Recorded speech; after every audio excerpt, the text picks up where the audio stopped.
नमस्कार माझे शेतकरी मित्रांनो, स्वागत आहे तुमचं आपल्या यूट्यूब चॅनलवरती। हे बघा गिनी गवत, माझी गाडी।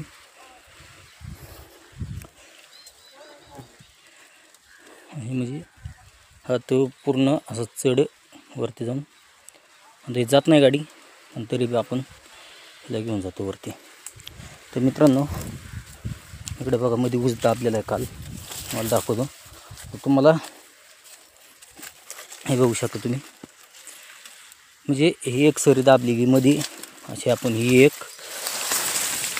दोन सरी सोडले, परत ही सरी दाबलेली, म्हणजे असं पूर्ण 1-1.5 एकरमध्ये असा ऊस दाबून घेतलेला आहे।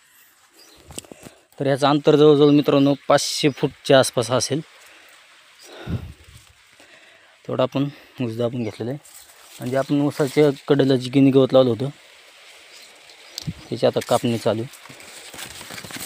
गिनी गवत बघा 10 ते 15 फुटाच्या हाईटला उंचीवर गेलेले,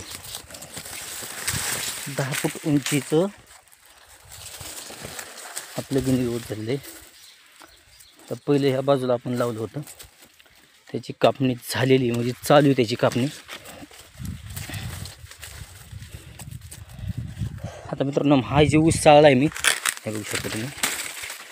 ते म्हणजे मध्ये या जायला वाट बनवली इथं इकडे, कारण आपले गिनी गवत ते राहतं ना, आणि मध्ये एक पाण्याचे उपसा आहे, ते पण कधी कधी चालू बंद करण्यासाठी इकडे जावं लागतं।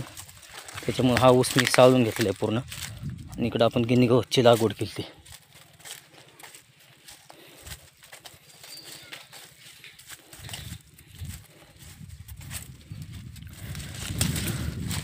मित्रांनो, तुम्हाला जर सक्सेसफुल व्हायचं असेल शेतीमध्ये, जर कष्ट हे करावंच लागेल, बिगर कष्टाचं तुम्हाला काहीच भेटणं अशक्य आहे।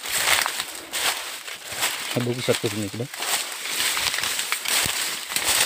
तिथं आपला ऊस आहे, हे बघा दिसला पाईपा, हा पूर्णपणे गवतात गेलेला आहे। आता मी एवढं गिनी गवत काढून हे पूर्ण गवत काढणार आहे इथलं, म्हणजे साफसफाई केली तर अति चांगलं राहतं।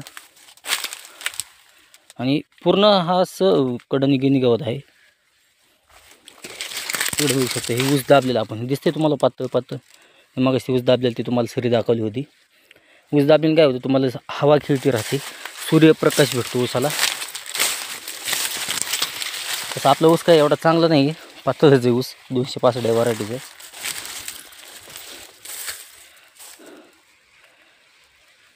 तर मित्रांनो, चॅनलवर नवीन असाल तर प्लीज चॅनलला सबस्क्राईब करा, व्हिडिओला लाईक करा, कमेंटमध्ये सांगा व्हिडिओ कसा वाटला। भेटूया पुढच्या व्हिडिओमध्ये, धन्यवाद।